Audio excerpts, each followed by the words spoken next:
అద్భుతం వేణు స్తుతి సాధన. హల్లెలూయా హల్లెలూయా, ఓ అద్భుతం వేణు స్తుతి సాధన. హల్లెలూయా,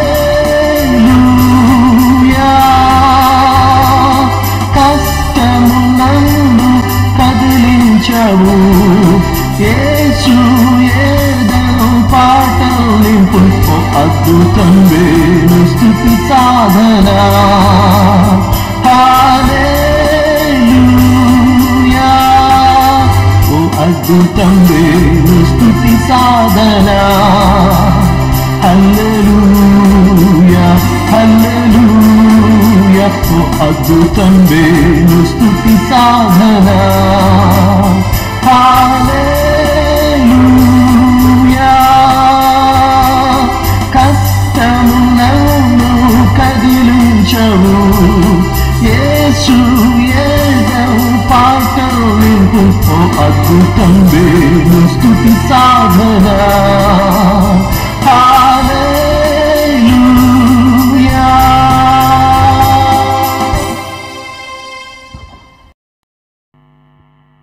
ప్రభువైన యేసుక్రీస్తు నామమున మీ అందరికీ వందనాలు. దేవుని వాక్యంలో నుంచి మొదటి సమూయేలు రాసిన గ్రంథము 16వ అధ్యాయం చూద్దాము. అంతటా యెహోవా 16వ అధ్యాయము చూద్దాము. ఈ యొక్క వాక్యము మనందరికీ దాదాపు పరిచయం ఉందా?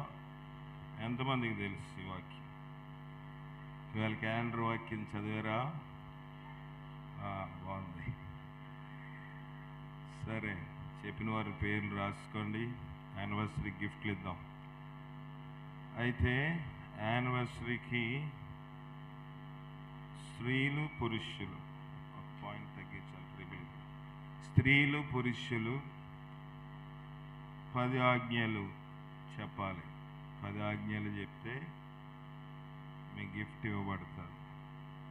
10 ఆజ్ఞలు యానివర్సరీ రోజు ఎంతమంది చెప్తే అంతమంది గిఫ్ట్. సండే స్కూల్ పిల్లలు చెప్పేస్తారు, పెద్దవాళ్ళకి నోరు తిరగట్లేదు కనుక పెద్దవాళ్ళు చెప్పిన అందరికీ ఆహ్వానితులే.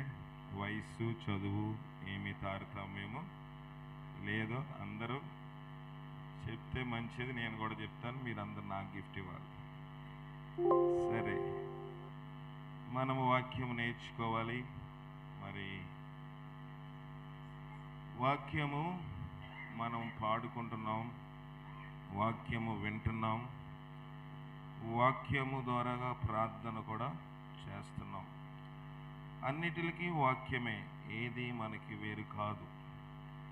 కానీ ఎన్నిసార్లు మనం వాక్యమును వెంట పెట్టుకుని వెళ్తాం? బైబిల్ తీసుకెళ్తున్నామా? చూడండి, నేను ఎవరిని విమర్శించటం లేదు, కానీ అన్యులు పర్స్లోని ఓపెన్ చేస్తే, పర్స్ తెరిచి చూస్తే అందులో ఏముంటుంది? ఏదో ఒకళ్ళు వాళ్ళని ఆరాధించే దైవం అన్న ఉంటుంది, లేకపోతే లచ్చిగాడన్నా ఉంటాడు. అంటే వాళ్ళ ఆరాధ్య దైవం. చాలామంది బీరువాల్లో కూడా ఉంటాయి, క్రైస్తవుల బీరువాల్లో కూడా ఏంటి? కమల పువ్వు మీద కూర్చున్న దేవత, అంతేనా? కనుక మరి ఎంతమంది ఇవన్నీ ఇంకా అవలంబిస్తున్నారో? మనకి దేవుని వాక్యమే అన్నిటికీ ఒకటే. వాక్యమై ఉన్న దేవ వందనం అంటున్నాం మనం. కనుక వాక్యం మన దగ్గర ఉండాలి. అందుకే నూతన నిబంధనలు, లేకపోతే చిన్న చిన్న బైబిల్స్ కూడా, 10 రూపాయలకు కూడా ఒక బైబిల్ ఉంది. కొన్ని ముఖ్యమైనవి నేను ఏ బండిలో వెళ్ళినా అది పెడతా ఉంటాను, లేకపోతే నూతన నిబంధన పెడతాను. కనుక అది మనం మోసుకుని వెళ్తే, నీ వాక్యము నా పాదములకు దీపము, నా త్రోవకు వెలుగై ఉన్నది. కనుక వాక్యం మోసుకెళ్ళాలి కదా. స్త్రీలైతే చిన్న అర్థం, దువ్వుని మోసుకెళ్తారు. ఎక్కడైనా తల చెరిగిపోతే దువ్వుకోవడానికి మంచిదే, నేను దానేమి విమర్శించడం లేదు. కానీ వాక్యము కూడా అర్థము. అవునా? ఎక్కడికైనా వెళ్ళినప్పుడు మనం అది చెయ్యాలో చేయకూడదో మనకి చెప్పేది ఏంటి? వాక్యమే. కనుక ఈ అర్థమైతే చూసుకుని మర్చిపోతాం, కానీ అర్థమైతే ప్రతిదీ మనకి బయలుపరుస్తుంది. కనుక వాక్యం మనతో ఉండాలి. కనుక వాక్యం మోసుకెళ్ళడము చాలా మంచిది. మనకు ఒక ఇంగ్లీష్లోని తెలుగులో కోరస్ నా బైబిల్ నేను, మై బైబిల్ అండ్ ఐ, మేము కలిసి పయనించదము అని ఉంటుంది. కనుక వాక్యం మనతో ఉండాలి కదా. దూర ప్రయాణం అయితే 2-3 చీరలు పెట్టుకుంటాం కదా, లేకపోతే 2-3 షర్ట్లు, లింగీలు, నైట్ డ్రెస్లు, నైటీలు అన్నీ పెడతాం. నైటీల గురించి ప్రతి వారం చెప్తారు అనుకున్నారు కదా, అలాగైనా మీకు ఇసుకొచ్చేయాలని కదా. కనుక అన్నీ పెట్టుకుంటాం, మంచిదే. కానీ ఇవన్నీ సిద్ధపరచుకుంటాం. ఇటీవల ఒక ఆయన మొబైల్ కొనుక్కున్నాడు, ప్రార్థన చేయమని నాకు ఇచ్చి, ప్రార్థన చేయమంటే ఏ యాప్ పెట్టాలంటే ముందు వాట్సాప్ పెట్టండి అన్నాడు. బైబిల్ అవసరమా? బైబిల్ కూడా కావాలి. మరి ముందుగా నువ్వేం పెట్టుకోవాలి? బైబిల్ పెట్టుకోవాలి నీ ఫోన్లో కదా. ముందుగా ఏం కావాలంట? వాట్సాప్ కావాలి. లోకంతో కమ్యూనికేట్ అవ్వడానికి, దేవునితోటి కమ్యూనికేట్ అవ్వడానికి ఏం కావాలి? బైబిల్ కావాలి. కనుక బైబిల్ మనం కలిగి ఉండాలి. కొన్నిసార్లు డ్యూటీలో, ఆఫీస్లో, వ్యవసాయంలో కూర్చున్నప్పుడు మనకి విరామం దొరికినప్పుడు బైబిల్ చదువుకోవాలి. కొంతమంది నాకు చదవడం రాదంటే ఆడియో బైబిల్ కూడా ఉన్నాయి. చాలా స్పష్టంగా మనం త్వరగా చదివితే ఎక్కువ టైం పడుతుంది, కానీ వాక్యము వినుట వల్ల ఏమొస్తుంది? విశ్వాసం వస్తుంది. ఆడియో బైబిల్ కూడా ఉన్నాయి. ఆడియో చదవలేనివారు ఆడియో బైబిల్ పెట్టుకుని దాన్ని వినండి. చాలా స్పష్టంగా మనం ఎంత స్పీడ్లో కావాలంటే అంత స్పీడ్లో చదువుతుంది. వద్దనుకుంటే స్లోగా కూడా మనం పెట్టుకుని వినొచ్చు. మీకు సాయంత్రము ప్రార్థన అయిన తర్వాత లింక్ షేర్ చేస్తాను. కనుక ఈ విషయాలన్నీ మనం గమనిక కలిగి ఉండాలి. ఇప్పుడు మనము దాదాపుగా కొన్ని వారముల నుంచి దావీదు యొక్క చరిత్ర చూస్తున్నాము. దావీదు సౌలుని గుహలో దర్శించాడు, కొండ మీద దర్శించాడు, యుద్ధములో దర్శించాడు. యుద్ధము, గొలియాతు మీద యుద్ధం వచ్చినప్పుడు ఇలాగా దావీదు గురించి మనం చూస్తూ ఉన్నాం. అయితే ఈ దినమందు దావీదు ఎలాగున్నాడు?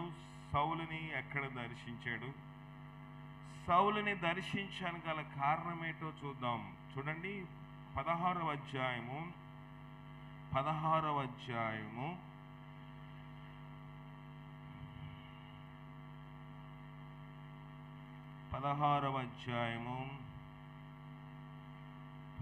వచనము. అతడు వాని పిలువనంపించి 11 నుంచి చూద్దాం. నీ కుమారులందరూ ఇక్కడ ఉన్నారా అని. సమూయేలు అనే ఆయన ఒక ప్రవక్త. ఆయన దగ్గర ఏముందంట? ఆయన దగ్గర ఏముంది? ఆ బాటిల్ తీసి తైలపు కొమ్ము ఉంది. అంటే ఒక నూనె బాటిల్. మనము దీన్ని తైలపు డబ్బా వాడుతున్నాం. తైలపు కొమ్ము అంటే ఇలాగ ఉండదు. కానీ ఇదివరకు రోజుల్లోని ఇక్కడ పెడతాం. ఇదివరకు రోజుల్లో బర్రెలు లేకపోతే గేదెలు ఈ యొక్క కొమ్ములు తీసి, కొమ్ము లోపల ఉన్న గుజ్జు అంటారా, గుజ్జు లేకపోతే లోపల ఉన్నదంతా తీసివేసి దాన్ని శుభ్రం చేసి ఎండబెట్టిన తర్వాత వాటిలోని కొన్ని మేక లేకపోతే పొటేలు యొక్క కొమ్ముల్లోని తైలం వేసి నిల్వ చేసుకునేవారు. పొటేలు కొమ్ములు ఎలాగుంటాయి? వంకీలుగా ఉంటాయి. పట్టుకోవడానికి ఏదో బోర్ర పట్టుకున్నట్లుగా ఉంటుంది, ఆర్భాటంగా ఉంటుంది. ఇప్పుడు కూడా చాలా దేశాల్లో వాటిలోని తైలము నిల్వ చేస్తారు. అలాంటి కొమ్ములోని, అంటే ఆ దినములో ఇంత పరిజ్ఞానము లేదు కనుక కుండలు వాడేవారు, లేకపోతే కొమ్ములోని వేసేవారు తైలము. కనుక ఆ తైలపు కొమ్మును చేత పట్టుకొని, లేకపోతే ఎదురు బొంగు, వెదురు కర్రలు అందరికీ తెలుసు కదా, ఆ బొంగును కట్ చేస్తే కిందన బేస్ ఉంటుంది, దాంట్లో కూడా పోసుకునేవాడు. ఈ రీతిగా తైలపు కొమ్మును సిద్ధము చేసుకుని ప్రవక్త ఎల్లప్పుడూ తన యొద్ద ఆ కొమ్మును ఉంచుకునేవాడు. ఎందుకంటే దేవుడు ఎక్కడికి వెళ్ళమంటే అక్కడికి వెళ్ళాలి, నూనె వేసి అభిషేకము చేయాలి. కనుక దేవుడు మొట్టమొదటిగా అభిషేకము చేయమన్న వ్యక్తిని ఎవరు అంటే సౌలుని. రాజు అయిపోయాడు, సౌలు పరిపాలన చేస్తున్నాడు. కొన్ని రోజులు సౌలు పరిపాలన ముగించిన తర్వాత దేవుడు అన్నాడు, మనం అన్నట్లుగా 5 సంవత్సరాలు అయిపోయింది, ఇప్పుడు కొత్త ప్రభుత్వం కావాలన్నట్లుగా ప్రభు కూడా కొత్త ప్రభుత్వం కావాలనుకుని ఏం చేశాడంటే, సౌలు పని చేయట్లేదయ్యా, బద్ధకం వచ్చేసింది, ఏమీ నేను చెప్పిన పనులేమి సౌలు చేయటం లేదు కనుక నేను అతని రాజుగా ఉండడానికి ఏం చేశాను, తిరస్కరించాను, వద్దు రాజుగా. మరి ఏం చేయాలి ప్రభా? యెషై అని ఒకడున్నాడు, అతనికి ఒక కుమారుడు ఉన్నాడు. ఎంతమంది కుమారులు? 7 కుమారులు కాదు, 8 దావీదుతో 8 కుమారులు. 8 కుమారులు ఉన్నారు, అందులో ఒక్కడిని మాత్రం నేను ఎంచుకున్నాను. నువ్వు తైలపు కొమ్మును తీసుకుని పెందలాడే చీకటితో వెళ్ళి వాళ్ళ ఇంటి వారందరినీ పిలిపించి ఏం చేయాలి, ఒక్కడిని రాజుగా అభిషేకించాలి. కానీ సమూయేలు ధైర్యవంతుడే కానీ కొంచెం భయం వేసింది. ప్రభా, ఈ వార్త రాజు అయిన సౌలుకి తెలిస్తే నన్ను చంపుతాడేమంటే, ప్రభు అన్నాడు, ఆ పని నేను చూసుకుంటాను, నువ్వు వెళ్ళి నేను చెప్పిన పని చేయమన్నప్పుడు తైలపు కొమ్మును తీసుకుని సమూయేలు యెషై ఇంటికి వెళ్ళాడు. వెళ్ళిన తర్వాత మొదటోడు నిలబెట్టాడు. ప్రభు అన్నాడు, వద్దు, ఎత్తుగా ఉన్నాడని నువ్వు అతన్ని అభిషేకిస్తే పొరపాటు పడుతున్నావు, వద్దన్నాడు. 2వ వాడు వచ్చాడు, వద్దన్నాడు. 3వ వాడు వచ్చాడు, వద్దన్నాడు. అలాగే 7 వచ్చారు, 7 కూడా ప్రభు వద్దన్నాడు. ప్రభు, ఇక్కడికైనా నువ్వు వెళ్ళమంది, నేను పెరిగిన పొరపాటు విన్నానా? ఈ కుటుంబాన్ని సమూయేలు కొంచెం తజ్జినా బజ్జిన అవుతూ యెషైని పక్కకు పిలిచి, బాబు వీళ్ళు ఎవరు అన్ఫిట్ అంట, పనికిరారంట దేవునికి, ఇంకా నీకు ఎవరైనా ఉన్నారా అంటే, ఎవరు లేరు కానీ ఒకడున్నాడు, ఎవరు లేరు కానీ ఒకడున్నాడు, వాడు మందను మేపుతూ ఉంటాడు, ఆకారుడు కాబట్టి వాడిని మందలోని గొర్రెలు కాయడానికి పంపించాము అంటే కొంచెం నీరసంగా చెప్పాడు. ఎవరు? తండ్రి. పర్లేదు, తీసుకురా. వాడిని ఏమైనా దేవుడు కోరుకుంటున్నాడు, ఆఖరి ప్రయత్నం చేసి వెళ్ళిపోతానంటే మొత్తానికి ఒక మనిషిని పంపించి దావీదుని పిలవనంపించాడు. దావీదు ఎలాగొచ్చాడంట, నీ కుమారులందరూ ఇక్కడ ఉన్నారా అని 11వ వచనం చదవనా? 11. నీ కుమారులందరూ ఇక్కడ ఉన్నారా అని యెషైని అడుగగా అతడు ఇక్కడ కడసారి వాడున్నాడు, అయితే వాడు గొర్రెలను కాయచున్నాడని చెప్పాను. అందుకు సమూయేలు, నీవు వాని పిలువనంపించుము, అతడు ఇక్కడికి వచ్చే వరకు మనము కూర్చుందామని యెషైతో చెప్పగా అతడు వాని పిలువనంపించి లోపలికి తోడుకొని వచ్చెను. అతడు ఎర్రని వాడు చక్కని నేత్రములు గలవాడు చూచుటకు సుందరమైన వాడై ఉండెను. అతడు రాగానే నేను కోరుకున్నవాడు ఇతడే, నీవు లేచి అభిషేకించమని యెహోవా సెలవీయగా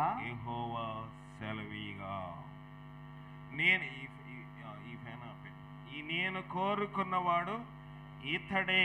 అతడు రాగానే ప్రభు అన్నాడు, ఇతడేనయ్యా నేను రాజుగా కోరుకుంటున్నా. అతడు ఎర్రని వాడును, చక్కని నేత్రములు గలవాడును, చూచుటకు సుందరములు ఉన్నవాడు. అది మొత్తం మేడం వచ్చేసారు, సుందరములై ఉన్నవాడు. కనుక కొంచెం ఎదరికి పెట్టు. ఈ రీతిగా మనం చూస్తూ ఉన్నప్పుడు, ఈ రీతిగా మనం పరిశీలన చేస్తూ ఉన్నప్పుడు అతని అభిషేకించాడు. సమూయేలు తైలపు కొమ్మును తీసుకుని వాని సహోదరుల ఎదుట వానిని అభిషేకము చేసెను. నాట నుండి యెహోవా ఆత్మ దావీదు మీదకి బలముగా వచ్చెను. అభిషేకము జరిగినప్పుడు ఆత్మ ఎలాగొచ్చిందంట? బలముగా వచ్చింది. ఎప్పటి నుంచి అంట? ఆ రోజు నుంచే. నాట నుంచి యెహోవా ఆత్మ దావీదు మీదకి బలముగా వచ్చెను. అభిషేకము ఏం తీసుకొస్తుందంటే దేవుని ఆత్మను తీసుకొస్తుంది. మరి సౌలు మీద కూడా ఏముంది? అభిషేకం ఉందా లేదా? ఉంది. కానీ అభిషేకము నిలిచి ఉండలేదు. చూడండి, అభిషేకము నిలిచి ఉండలేదు. అభిషేకము నా అంతట నేను చేసుకోగలను? చెప్పండి, నా అంతట నేను చేసుకోగలనా? చేసుకోవచ్చు. నా జుట్టుకి నూనె రాసుకోవడానికి నేను తల మీద నూనె రాసుకుంటే నేను అభిషేకించినట్లు కాదు. దావీదు అంటాడు, నూనెతో నా తల అంటి ఉన్నావు. నూనె రాసుకుంటే అభిషేకము కాదు. అభిషేకం అన్నది దేవుని దగ్గర నుంచి రావాలి. దేవుని బిడ్డలు చేయాలి. చాలా డినామినేషన్స్ అంటే చాలా సంఘాల్లో అభిషేకము పండుగలు చేస్తూ ఉంటారు, మంచిది. దేవుని సేవకులు ఏం చేస్తారంటే విశ్వాసులను పిలువనంపించి నూనె తీసుకుని వాళ్ళ మీద దోసెలతోటి ఆ నెత్తి మీద పోసి అభిషేకం చేస్తారు. అంటే ఏదో పనికి అభిషేకం చేస్తున్నారని కాదు, ఏదో రాజుగా అభిషేకం చేస్తున్నారని కాదు. దేవుని ఆత్మ వారి మీద ఉండాలని సదుద్దేశముతో, మంచి ఉద్దేశంతో అభిషేకం చేస్తూ ఉన్నాం. మంచిదే. దేవుని ఆత్మ మన మీద ఉండాలంటే అభిషేకము కావాలి. అభిషేకము ఎవరందరూ వాళ్ళు తీసుకునేది కాదు. దైవజనుడు, ప్రవక్త, కాపరి, లేకపోతే దేవుని చేత ఏర్పరచబడిన వారు, లేకుంటే కొత్త నిబంధన భాగంలోని పౌలు లేకపోతే ఇతర గ్రంథములో మనం చూసినట్లుగా ఏం చెప్పాడంటే వారు సంఘపు పెద్దలను పిలవనంపించవలను, వారి నూనె రాసి ప్రభు నామమున అతని కొరకు చేతులుంచి ప్రార్థించవలెను, చేతులుంచి ప్రార్థించవలెను. ఇది బైబిల్ యొక్క లేఖనము, బైబిల్ యొక్క నెరవేర్పు, బైబిల్ యొక్క క్రమము.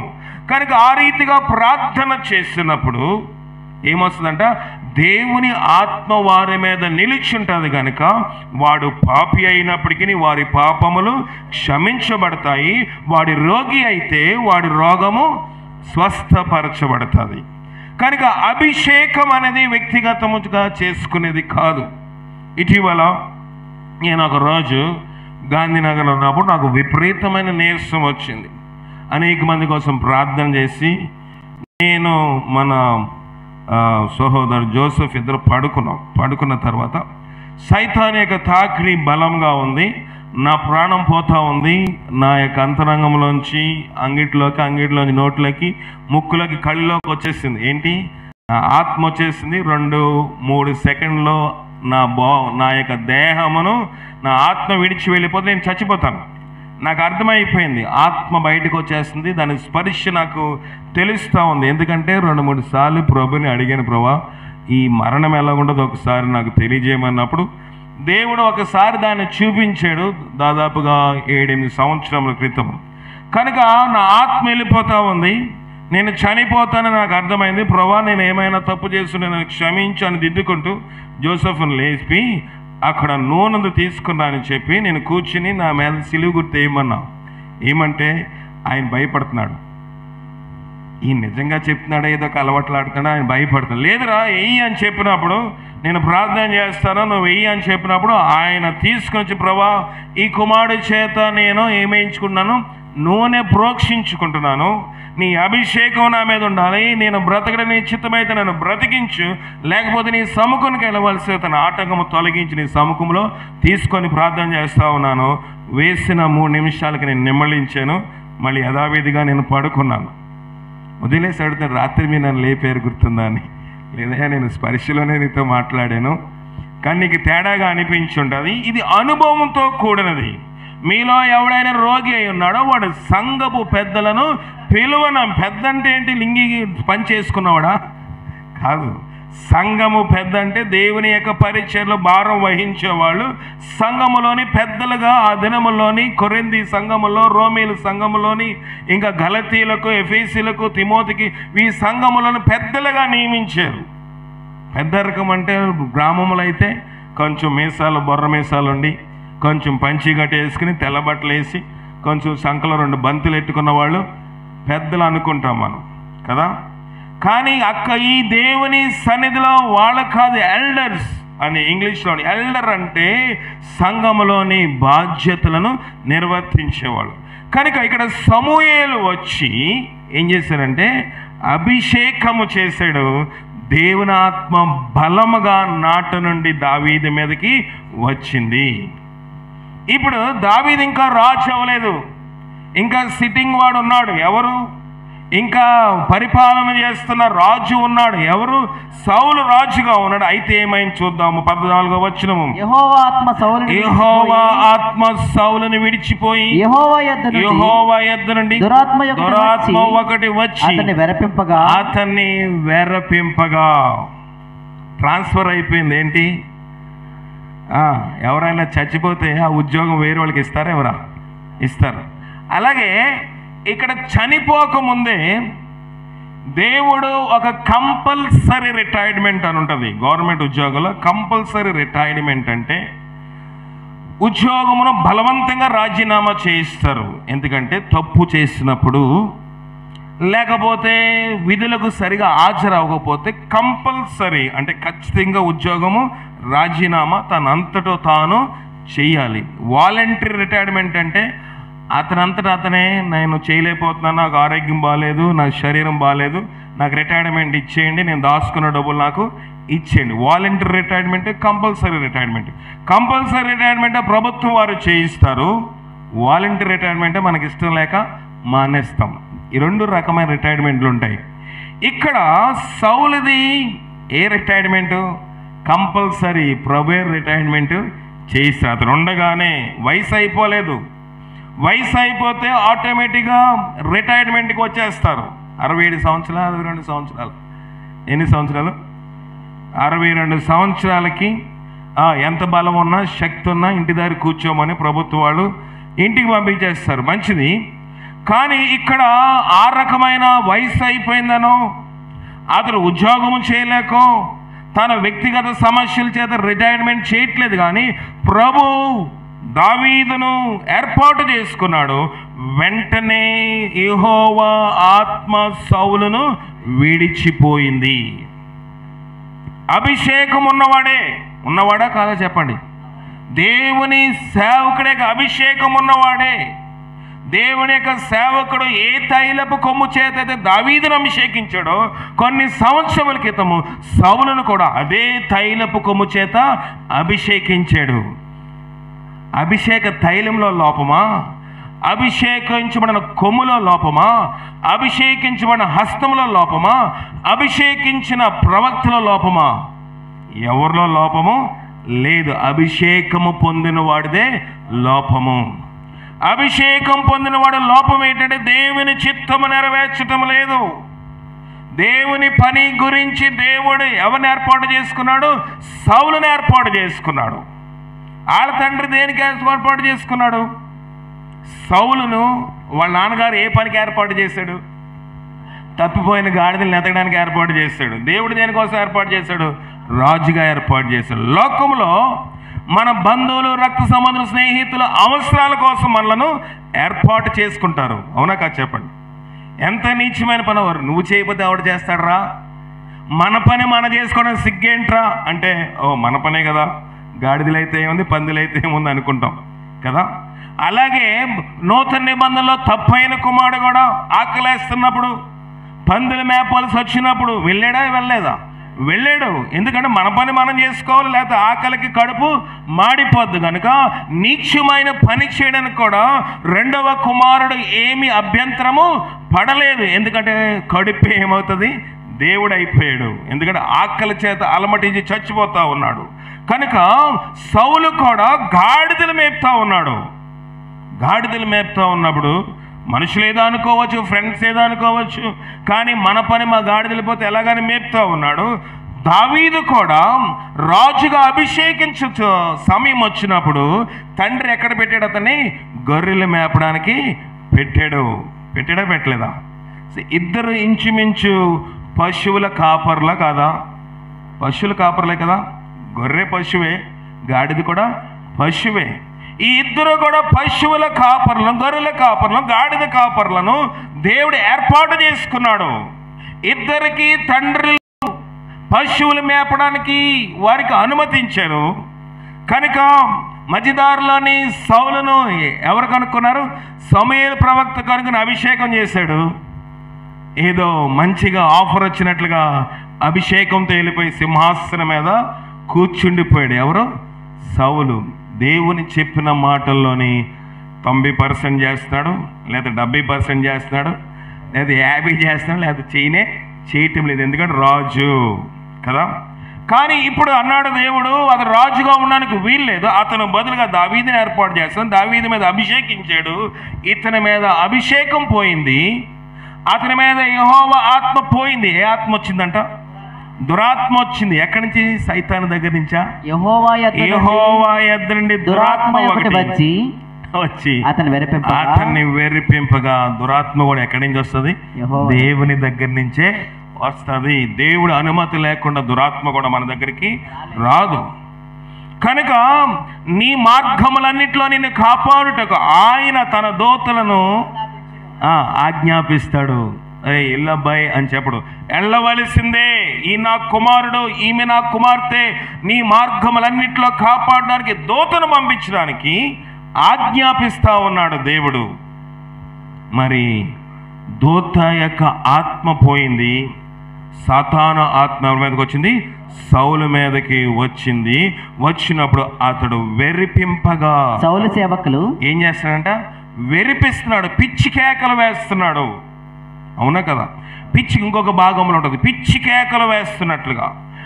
ఇంకేం చేస్తున్నట్లుగా అతడు భాషలతో, చూడండి 18వ అధ్యాయంలో ఉంటుంది, 18వ అధ్యాయంలోనే ఉంటుంది, 10వ వచనం. 18 మరునాడు దేవుని యొద్ద నుండి దురాత్మ సౌలు మీదకి ఎలా వచ్చిందంట? బలముగా వచ్చినందున అతడు ఇంట్లో ప్రవచించుచుండగా, కిందన ఒకటేసి కిందనేముంది? వెర్రి మాటలు మాట్లాడుచుండగా. ప్రవచనము లేకుంది మనుషులకి, అవునా? కానీ బైబిల్ ఏం చెప్తుంది? వెర్రి మాటలు. కొన్ని సంఘముల్లోనే, నేను ఎవరిని డినామినేషన్ కించిపరచడం లేదు, కానీ కొన్ని సంఘముల్లోని భాషలు మాట్లాడతారు. భాషలకు నేను అడ్డు కాదు, భాషలు లేవని చెప్పను, భాషలు ఉన్నాయి. అనాది కాలమందు మేడగదిలోని ఇళ్లలోని దేవుని ఆత్మ వారి మీద బలం వచ్చినందు వారు అన్య భాషల్లోని మాట్లాడారు. కానీ ఇక్కడ వెర్రి మాటలు మాట్లాడతారు. భాషలు మాట్లాడినప్పుడు ఎప్పుడు దేవుని ఆత్మ వచ్చింది? ఎప్పుడు దేవుని ఆత్మ వచ్చింది చెప్పండి? దేవుని ఆత్మ ఎప్పుడు వచ్చిందంటే వాక్యం విన్న తర్వాత వచ్చింది. అవునా కదా? అవునా కదా చెప్పండి. నేను రేపు సాయంత్రం చెప్తాను, రేపు సాయంత్రం కూటంలో. దేవుని వాక్యము విన్న తర్వాత ఏ ఆత్మ వచ్చిందంట? దేవుని ఆత్మ వచ్చింది. కానీ మన సంఘాలు ఎప్పుడు వస్తుంది? పాటలు పాడిన తర్వాత వస్తుంది. అవునా కదా? బైబిల్లో దేవుని వాక్యం విన్న తర్వాత ఆత్మ వస్తుంది. కనుక సహవాసంలోని ఫెలోషిప్లోని మనకి నేర్పించేది ఏంటంటే, వాక్యం విన్న తర్వాత ప్రార్థన చేయండి అంటే ఎప్పుడు ఏమో రావాలి? దేవుని ఆత్మ రావాలి. వాక్యం విన్న తర్వాత ప్రార్థన చేయమని మనం ఏం చేస్తాం? ఎప్పుడు ముగించేస్తాడు రా, ఇంటి దగ్గర చికెన్ వండుకొచ్చాం, ఇంటి దగ్గర గుడ్లు వండాం, మసాలా వండాం, ఇంకేంటి అబ్రహాం వండుకున్నాం, యాకోబుని వండాం, పేతురు గారిని వండాం. పేతురు అంటే కోడి మాసం. కనుక ఇవన్నీ వండుకున్నాం, వెళ్ళి తినేయాలనుకున్నాం. మనం ప్రార్థన చేయము. అందుకే దేవుని ఆత్మ మన మీద నిలిచి ఉండటం లేదు. వాక్యం విన్న తర్వాత అంటే, వాక్యం అంటే నేను అనుకుంటాను నేను మాట్లాడుతున్నాను, సార్ వచ్చి మాట్లాడుతున్నాను. నేను కాదు మాట్లాడేది. కొన్నిసార్లు నేను సిద్ధపడను. కొన్నిసార్లు వచ్చి జాన్ మార్క్ అడుగుతాడు ఏం చదవమంచమంటారంటే అప్పుడు గమని ఎత్తుక్కుంటాను. ఎందుకంటే నాకు నడిపింపు రాదు ప్రభా, ఏం చెప్పాలి. కనుక దేవుడు ఏం మాట్లాడిస్తాడో కొన్నిసార్లు నేను అయిపోయిన తర్వాత ఇది యూట్యూబ్లోని వెళ్తూ ఉంటుంది. కనుక నేను ఒంటరిగా ఉన్నాడు వాక్యమే నేను పశ్చాత్తాపడుతూ ఉంటాను. ప్రభా నీ వాక్యం ఎలాంటిది? 2 అంచులు గల ఖడ్గము. ఇది 2 అంచులు ఉందనుకోండి, ఈ ఖడ్గమునకు 2 అంచులు ఉందనుకోండి. మొదట ఎలా చేస్తాం? ఇలా కొడతామా? లేపేవాడు ఎలా లేపుతాడో, గొడ్డలు లేపినప్పుడు పైకి లేపుతాడు. లేపినప్పుడు ముందు ఎవడ తగులుతుంది? ఈ ఎత్తిన వాడికే తగులుతుంది. కనుక వాక్యము ముందు బోధించేవాడికి, కనుక ముందు నాకు తగులుతుంది, తర్వాత మీకు తగులుతుంది. అందరూ 2 అంచులు గల కడుగు. 1 అంచు అయితే మేము కొట్టేస్తాను రా, ఇది బళ్ళో మాస్టర్ గారు ఉద్యోగము కాదు. బళ్ళో మాస్టర్ గారు అయితే పిల్లలకు నేర్పించేసి స్కూల్ అయిపోయిన తర్వాత పాఠశాలకి తాళం కప్ప బుర్ర కప్ప వేసి వెళ్ళిపోతాడు. కానీ ఇది అలాగ కాదు. ముందు నాకు తగిలించుకోవాలి, ముందు నేను దిద్దుకోవాలి, ముందు నేను సరి చేసుకోవాలి, అప్పుడు మీకు బోధించాలి. నేను సరి చేసుకోకుండా నేను బోధిస్తే ఆ శాపము నేను అనుభవిస్తాను. ఎంత? మీకన్నా 2 రెట్లు ఎక్కువ. మరి ఎక్కువ తీర్పు అన్నాడు కనుక బోధించేవాడు నాకు ఎక్కువ తీర్పు. నేను బాగా చెప్పేస్తాను, మీరు బాగా వినేశారు. కానీ ఇప్పుడు మీకేంటి? ఒకటైతే నేను 2 అనుభవించాలి కదా. ఇంతకుముందు కూడా చెప్పాను కదా, పాస్టర్ గారు కాబట్టి 2 ముక్కలు ఎక్కువ వేస్తారు. అందుకే 2 ఎక్కువగా మేము కూడా శాపము అనుభవించాలి. కనుక బోధించేవాడికి ఎక్కువ తీర్పు ఉందని బైబిల్ చెప్తా ఉంది. కానీ ఆత్మ నిలవాలి అంటే, మన మీద దేవుని యొక్క సన్నిధి ఉండాలంటే, దేవుని యొక్క శక్తి మన మీద ఉండాలి అంటే ఏం చేయాలి? వాక్యం విన్న తర్వాత ప్రార్థన చేయాలి. నోరిప్పాలి. అయ్యా 2 నిమిషాలు పంపించేస్తాము, 5 నిమిషాలు పంపిస్తాం. నోరిప్పండి. ఎవరు నోరిప్పరు? ఎందుకంటే మనం నేర్చుకోలేదు ఆ పద్ధతి. మన పద్ధతి ఏంటి? పాట పాడిన తర్వాత కొంచెం డ్రమ్ ఎక్కువ ఒక దగ్గర కొట్టవలసి 5-6 స్పీడ్ కొడితే ఏమొస్తుంది? ఆత్మ వస్తుంది. మన సంఘములో లేదు అలాంటి అలవాటు. కానీ కొన్ని సంఘములో నేను అనేకమైన సంఘాలకు వెళ్ళి బోధించవలసి వచ్చినప్పుడు నేను గమనించేది ఏంటంటే, డ్రమ్ ఎంత స్పీడ్గా ఉంటుందో ఆత్మ కూడా అంత వేగంగా వస్తుంది. ఆరాధనలో ఆత్మ రాదు, కానీ దేవుడు మాట్లాడిన తర్వాత ఆత్మ వస్తుంది. దాని విషయమే తర్వాత మాట్లాడతాను. కనుక ఇక్కడ మనము చూస్తున్నది ఏంటంటే, దేవుని వాక్యము బోధించినట్లుగా ఉన్నాడు సౌలు. కానీ బైబిల్ చెప్పింది వెర్రి మాటలు. అతడు ప్రవచనించాడు అనుకున్నారు జనాలు. అబ్బా బాగా మాట్లాడాడు భాషలు అనుకున్నాడు. కానీ వెర్రి మాటలు మాట్లాడినట్లుగా ఉన్నదంట. అయితే ఇక్కడ మనం చూసినట్లయితే దేవుని ఆత్మ కాదు, అది ఏ ఆత్మ అంట? దురాత్మ. ఏ రాజు? తన పేరు సౌలు. నూతన నిబంధనలో ఇంకొక రాజు ఉన్నాడు, అతని పేరు హేరోదు. హేరోదు కూడా సింహాసనం మీద కూర్చుండి ప్రవచనం ఎత్తి మాట్లాడుతూ ఉంటే ప్రజలందరూ అన్నారు, ఇది దేవుని స్వరము కానీ మానవ స్వరము కాదు. బాగా మాట్లాడుతున్నాడండి, మంచి వాక్చాతుర్యం ఉందండి, మైకి పట్టుకుంటే వినాలనిపిస్తుందండి, మంచిగా మాట్లాడే చాతుర్యం ఉంది, ఇది దేవుని స్వరము, ఇది హేరోదు స్వరము కాదు. అయితే కిందనంది, అతడు దేవునిని మహిమపరచునందున పురుగులు పడి చనిపోయెను. ఏ ఆత్మ ఉంటుంది మన మీద?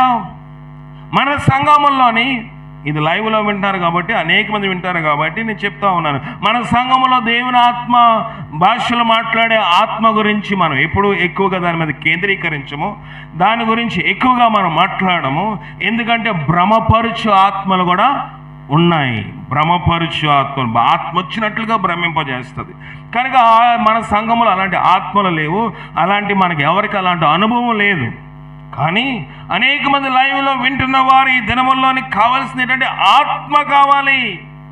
పాపం అలాగే రొమ్ములో ఉంటుంది, పాపం అలాగే కడుపులోనే ఉంటుంది, పాపం అలాగే తలంపులోనే ఉంటుంది. కానీ ఆత్మ ఎక్కడి నుంచి వస్తుంది? వస్తుందా? లోపల పాపం ఉంటే ఆత్మ వస్తుందా?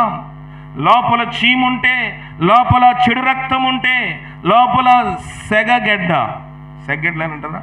సెగగెడ్డ అంటే వేడి వల్ల వచ్చే గెడ్డ. సెగ అంటే వేడి, వేడి వల్ల వచ్చే గెడ్డలో లోపల చీము ఉన్నంత కాలము, ఆ చీము, ఆ గెడ్డ పగలనంత కాలము ఆ యొక్క గాయము స్వస్థపరచబడదు. లోకములో అనేక మంది వారు వాక్యం వింటా ఉన్నారు, లోకంలో అనేక మంది యూట్యూబ్ ద్వారా వాక్యం వింటా ఉన్నారు. ఏ ఆత్మ కావాలని కోరుకుంటున్నావు? దేవుని ఆత్మ, దురాత్మ. దేవుని సన్నిధిలో నుంచే దురాత్మ కూడా వస్తుందని మనందరము గ్రహించుకోవాలి. దేవుని సన్నిధిలో నుంచే దురాత్మ వస్తుందని నీవు, నేను, మనందరం గ్రహించుకోవాలి. కనుక ప్రార్థన మనం ఎప్పుడు దేవుని ఆత్మ మీదకి వస్తుందంటే, వాక్యం విన్న తర్వాత ప్రార్థన చేస్తే ఆత్మ కదిలింపు వస్తుంది, పాప క్షమాపణ వస్తుంది. అనేక మంది మారు మనసు నిమిత్తమై, పాప క్షమాపణ నిమిత్తమై బాప్తిసం పొందడానికి ఒక ఆలోచన యోగ్యమైన విధముగా మన సంఘము, మన యొక్క ఆత్మ ఈ విధముగా ఉండడానికి దేవుని శక్తి దోహదపడుతుందని మీకు తెలియజేస్తా ఉన్నాను. అయితే దురాత్మ వచ్చింది. 16వ వచనము, 16 మా ఏలిన వాడమైన నీవు, మైక్లో చదవండి అమ్మా. మా ఏలిన వాడమైన నీవు ఆజ్ఞ ఇమ్ము. ఇంకో మైక్ కొనాలి జోసెఫ్. మా ఏలిన వాడైన నీవు ఆజ్ఞయము నీ దాసులమైన మేము సిద్ధముగా ఉన్నాము. సితారా చమత్కారముగా వాయింపగల ఒకరిని విచారించుటకు మాకు సెలవిమ్ము. దేవుని యొద్ద నుండి దురాత్మ వచ్చి నిన్ను పట్టినప్పుడెల్లా అతడు సితారా చేత పట్టుకొని వాయించుట చేత బాగుపడదువని అతనితో అనిరి. ఏం చెప్పారు? నీ దాసులమైన అందరం సిద్ధముగా ఉన్నాము. ఇప్పుడు నీకేం కావాలంటే సితారా చమత్కారముగా వాయింపగల ఒకని విచారించుటకై మాకు సెలవిము. దేవుని అతడు దురాత్మ వచ్చి నేను పట్టినప్పుడెల్లా అతడు సితారా చేత పట్టుకుని వాయించుట చేత బాగుపడదు అని అనిరి. నీ మీద దురాత్మ వచ్చిందని ఎవరు చెప్పారు? చుట్టుపక్కల అందరూ చెప్తున్నారు. సౌలు దగ్గర పనిచేసే వాళ్ళు చెప్తున్నారు. వాళ్ళేం మొగమాటము పడుతున్నారా? మొగమాటం భక్తి చేయట్లేదు. అతని దగ్గర బంట్రోతులు, అతని దగ్గర సైన్యాధికారులు, అతని దగ్గర గిన్నె అందించేవాళ్ళు, అతని దగ్గర పానం అందించేవాళ్ళు, అతని దగ్గర పరిచర్య చేసేవాళ్ళు అందరూ అంటున్నారు సితారా చమత్కారం కంటే ప్రావీణ్యముగా సితారా వాయించినప్పుడు దాని యొక్క తీగలు సరిగా పట్టుకోకపోతే చెయ్యి తెగిపోతుంది. నాకు గిటార్ వాయించే అనుభవం ఉంది కాబట్టి చెప్తాను. చెయ్యి తెగిపోతుంది, లేకపోతే ఆ యొక్క శబ్దములోని మాధుర్యము బయటికి రాదు. కనుక సితారా అనేది ఇంచుమించుగా వీణ, సితారా, గిటారు ఇవన్నీ కూడా ఒక వర్గమునకు చెందినవి. ఈయన వాయించేవాడు కావాలి. ఎలా వాయించాలి? చమత్కారంగా వాయించాలి, అలసట లేకుండా వాయించాలి. అయితే మేము అతను తీసుకొస్తే నీ మీద దురాత్మ వెళ్ళిపోద్ది. దురాత్మ ఎప్పుడు వెళ్ళిపోద్ది అంటే పాటలు పాడినప్పుడు దురాత్మ వెళ్ళిపోద్ది. వాక్యమైన తర్వాత ప్రార్థన చేస్తే దేవుని ఆత్మ వస్తుంది. ఇది మనం గ్రహించుకోవాల్సిన పాఠం. పాటలు పాడినప్పుడు దురాత్మ వెళ్ళిపోతుంది. దురాత్మ ఎప్పుడైతే వెళ్ళిపోయిందో వాక్యం వినటం వల్ల ఏమొస్తుంది? విశ్వాసం వస్తుంది. విన్న తర్వాత విశ్వాసంతో ప్రార్థన చేస్తే దేవుని ఆత్మ మన మీద నిలిచి ఉంటుంది. కనుక సితారా వాయించేవాడు కావాల్సి వచ్చింది. మనం వాయిద్యములు ఎందుకు వాడుతూ ఉన్నాము? మన వాయిద్యములకు మన బాడీ అంతా కూడా, ఎంత ముసలోడైనా సరే వాయిద్యం వాయించినప్పటికీ చేతిలో, కాళ్ళలో, తలో, బుర్రో, ఒళ్ళో ఊపుతాం. మనకు తెలియకుండానే ఆ యొక్క దాంట్లోనికి మనం వెళ్ళిపోతాము.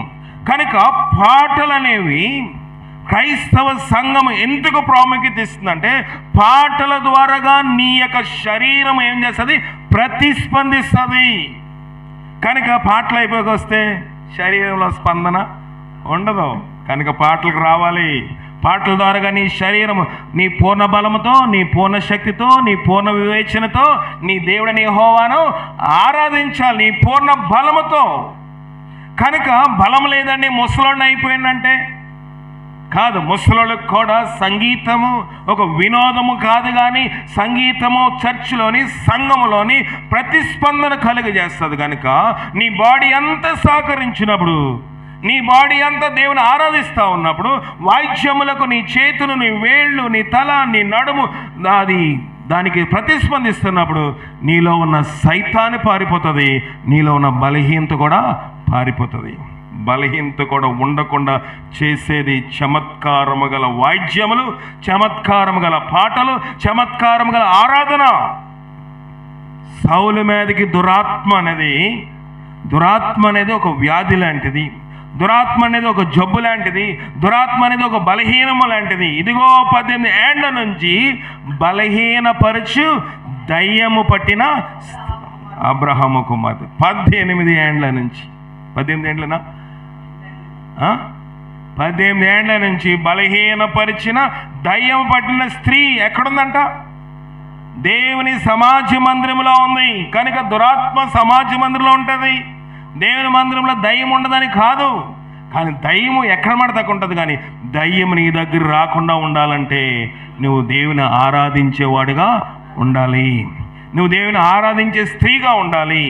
కనుక ఎవరు సౌలు దేవుని ఆరాధించలేకపోయాడు, ఇప్పుడు ఆరాధించలేకపోతున్నాడు. కనుక దురాత్మ ఉంది. కనుక ఆరాధనకు సౌలు యొక్క దేహం సహకరిస్తుందా?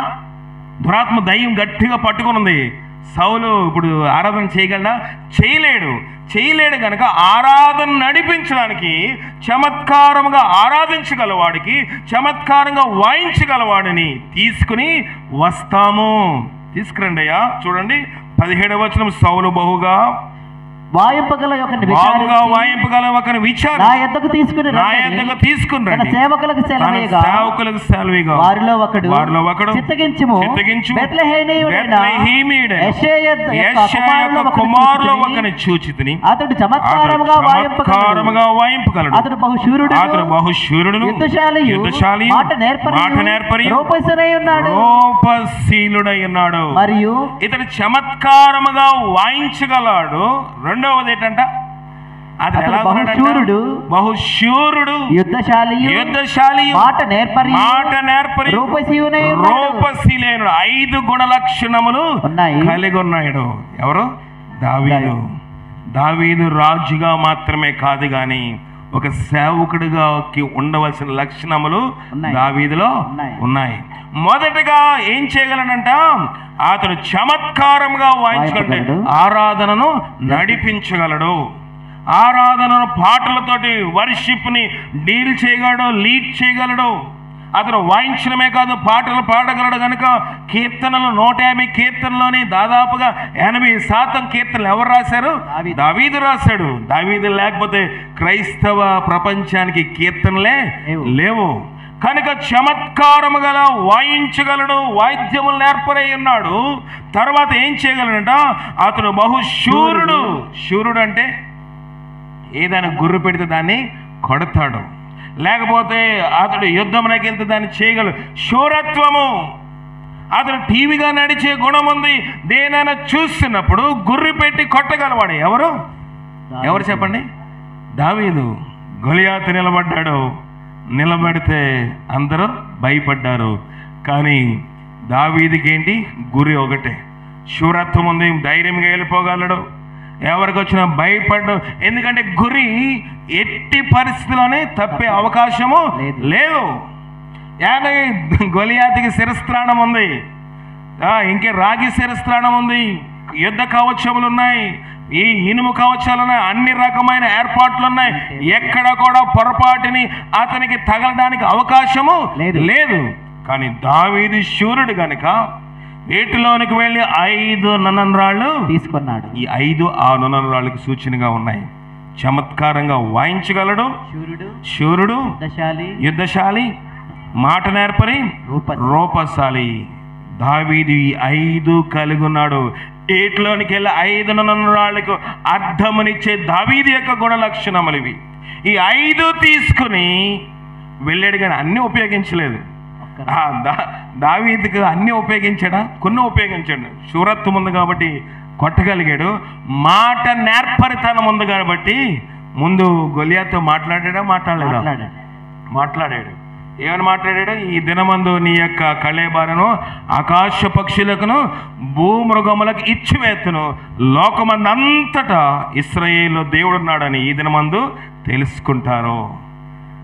సునాయాసంగా మాట్లాడాడు బాలుడయ్యండి. మాట నేర్పరితనం కూడా దావీదులో ఉన్నట్లు మనం చూస్తూ ఉన్నాము. మొదటిది మనం చూసింది చమత్కారంగా వాయించగలడు, బహుశూరుడును, యుద్ధశాలియు. యుద్ధములో ముందు ఎక్కడైనా ప్రావీణ్యం ఉందా? యుద్ధానికి ట్రైనింగ్కి వెళ్ళాడా? ఎంట్రన్స్ ఎగ్జామ్ రాశాడా? స్లిప్లెట్ పాస్ అయ్యాడా? చెప్పండి. అలాంటి పాస్ మార్కులు ఏమి సంపాదించుకోలేదు. ప్రావీణ్యం, యుద్ధం శూరుడు. ఎక్కడ నేర్చుకున్నాడు? బ్యాటిల్ ఫీల్డ్లో కాదు, యుద్ధ భూమిలో నేర్చుకోలేదు, మిలిటరీలోకి వెళ్ళలేదు, ఆర్మీ డ్రెస్ వేసుకోలేదు, బూట్లు వేసుకోలేదు, సాక్స్లు వేసుకోలేదు, టక్ చేయలేదు, బెల్ట్ పెట్టుకోలేదు, ఏం పెట్టుకోలేదు. వీణ తీసుకున్నాడు, గొర్రెలను అక్కడ పెట్టాడు. వాయిస్తూ ఉన్నప్పుడు దేవుని ఆత్మ అతని మీద బలంగా ఉంది. సింహం వచ్చింది, ఎలుగుబంటి వచ్చింది, రెండు అటాక్ చేసి నిద్రపోవద్దు ఎవరు. 2 అటాక్ చేసి ఇప్పుడు ఎలా దీన్ని చంపాలి, ఎట్నుంచి కొట్టాలి, దేనితో కొడితే సింహాన్ని జయించగలము, దేనితో కొడితే ఎలుగుబండిని జయించాము. యుద్ధంలో నేర్చుకున్నప్పుడైతే అరే దీన్ని కొట్టాలంటే ఈ కత్తి ఉండాలిరా, దీన్ని కొట్టాలంటే ఈ కర్ర ఉండాలిరా, దీన్ని కొట్టాలంటే ఈ రాయి ఉండాలిరా అని అవి ఉంటేనే అతడు దాని మీద ఫైట్ చేయగలడు, దాని మీద యుద్ధము చేయగలడు. కానీ దావీదు దగ్గర ఏ ఆయుధాలు లేవు. దేవుని ఆత్మ బలముగా ఉన్నందున అతడు సింహమును ఎలుగుబంటి నోటిని ఏం చేశాడు? చీల్చేశాడు. దేవుని ఆత్మ బలంగా పొందినవాడు ఇంకొకడు ఉన్నాడు. అతని పేరు సంసోను. అతడు ఏం చేశాడు? దారిలో అతను కూడా సింహము కనిపించినప్పుడు అతడు కూడా సింహం ఏం చేశాడు? చీల్చివేశాడు. గాడిద దవడెముకతోటి ఫిలిస్తీన్లను హతమార్చిన వాడు, 300 నక్కలు పట్టుకుని ఒక నక్క మూడేసి మధ్యలో దీపం పెట్టినవాడు. ఏంటది? యుద్ధ నేర్పరితనమా? కాదు. దేవుని ఆత్మ ఉన్నంత సేపు మనుష్యులను ఎవరు పట్టి ఆపలేరు. దావీదు మీద దేవుని ఆత్మ ఉంది కనుక సంసోను మీద దేవుని ఆత్మ ఎంతకాలం ఉంది చెప్పండి? సంసోను మీద దేవుని ఆత్మ ఎంతకాలం ఉంది? అతడు నాజీరు చేయబడి, అంటే తన తల వెంట్రుకలు కత్తిరించుకోలేదు. ఆ దినముల్లోని పాత నిబంధన కాలంలో తల వెంట్రుకలు కత్తిరించుకోకూడదు. దేవునికి నాజీరు చేయబడితే దేవునికి ఇంకేం చేయకూడదు? నాజీరు చేయబడిన వాడు ద్రాక్షారసము తాగకూడదు. మూడవది, తల్లిదండ్రులు కూడా అతని గర్భములో ఉన్నప్పుడు ద్రాక్షారసము తీసుకోకూడదు. ఇతర దేశంలో ద్రాక్షారసం ఎక్కువ తాగుతారు, మనలాగా తాగేసి పడిపోవడానికి కాదు. ఎందుకు? ఇతర దేశంలో చలి ఎక్కువ ఉంటుంది, మైనస్ టెంపరేచర్, శరీరంలో రక్తము సహకరించదు కనుక ద్రాక్షారసము తీసుకొని వాళ్ళ ఒంటికి వెట్టను కలుగు చేసుకుంటూ ఉంటారు. ఆ చలి కొరికే చలి ఉంటుంది కనుక ఆ పెయిన్ తట్టుకోవడానికి ద్రాక్షారసము మనం భోజనం ఎలా తీసుకుంటామో వాళ్ళు దాన్ని తీసుకుని ఏదో పిచ్చి పిచ్చి మాటలు మాట్లాడరు, కొంచెంగా తీసుకుని నొప్పులకి సౌకరించుకుని మెడిసిన్ లాగా దాన్ని వాడి ఆహారము తిని వెట్ట అంటే వేడి కలుగ చేసుకుని పడుకుంటూ ఉంటారు.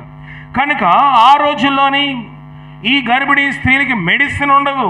ఇప్పుడంటే మన హాస్పిటల్లో కడుపు నొప్పి అంటే మెడిసిన్, కాళ్ళు నొప్పి అంటే మెడిసిన్, తలపోటు అంటే మెడిసిన్, అన్నిటికీ మెడిసిన్ వాడుతున్నాం. ఆ రోజుల్లో మెడిసిన్ లేదు కనుక వారు అన్నిటికీ ఒకటే ఒక ఔషధం ఏంటంటే ద్రాక్షారసం. కానీ అది మత్తును కలుగు చేస్తుంది కనుక అది బైబిల్లోని కొన్ని భాగంలోని అపిత్రతకు సూచనగా ఉంది కనుక మనోహ వారి భార్యకు వారికి దేవుడు చెప్పాడు, నీవు ద్రాక్షారసము ముట్టడానికి వీల్లేదు, నీ కుమారుని గర్భములో ఉన్నంత కాలము ద్రాక్షరసం ముట్టుకోకూడదు, ఎందుకంటే అతను నాకు నాజీరు చేయబడినవాడుగా పుట్టాలి, బ్రతకాలి. ఆ విధంగా తల్లి పెంచింది. కానీ ఎప్పుడైతే సంసోను తన యొక్క స్నేహం, తన యొక్క పరిచయాలు ఎవరితో పెట్టుకున్నాడు? ఫిలిస్తీన్ల అమ్మాయిలతో పెట్టుకున్నాడు. ముందు ఫిలిస్తీన్ల అమ్మాయిలు, తర్వాత ఢిల్లీలో ఫిలిస్తీన్ల అమ్మాయిలతో పెట్టుకున్నాడు. పెట్టుకుంటే ముందు ఒక అమ్మాయిని ప్రేమించాడు, లైన్ వేసాడు, లైన్లో పెట్టాడు, పెళ్ళికి రెడీ అయిపోయాడు, కోపం వచ్చి అలిగేసి వెళ్ళిపోయాడు. ఎవరు? సంసోను అలిగి వెళ్ళిపోయాడు. వెళ్ళిపోతే మామగారు ఏం చేశాడంటే ఇటు వచ్చిలే లేడని ఇంకోటికి ఇచ్చి పెళ్లి చేసాడు. కనుక అక్కడి నుంచి తన పెండ్లి కుమార్తె కోసం యుద్ధము చేయడానికి తన మామగారు అవమానించి వాళ్ళిచ్చిన అమ్మాయిని, ఎందుకంటే మనం నిశ్చితార్థం చేసుకోలేదు కనుక ఇంకొకటికి ఇచ్చి పెళ్లి చేస్తే ఆ కోపం చేత నక్కలు పట్టుకుని ఫిలిస్తీన్లు పొలములు, బార్లీ తోటలన్నీ తగలబెట్టేశాడు. తర్వాత అతడు వెళ్తున్న దారిలో ఒక వేశ్య పరిచయం అయింది. ఆమె యొక్క వడిలోని తన తల నుంచి ఏం చేశాడు? తన తల వెంట్రికలు, తన యొక్క శరీరంలో బలం ఎక్కడుందో కనుక్కున్నాడు. తన శరీరంలో బలం ఎక్కడుందో ఆ వేశ్యకు చెప్పాడు. ఆమె ఏం చేసింది? తల శారము చేసింది. ఎంతవరకు దిగజారిపోయాడు సంసోన్ అంటే అతడు ప్రాణం విసిగి చావగోరేను. ఒక స్త్రీ యొక్క మోహములో పడితే, ఒక స్త్రీ యొక్క పాపములో పడితే, ఒక స్త్రీ యొక్క ఇదిలో పడితే పురుషుడు ఎంతటి వాడైనప్పటికీ ప్రాణం విసిగి చచ్చిపోవడానికి ఇష్టపడతాడు. కానీ ఆ మోహములోంచి పురుషుడు రాలేడు.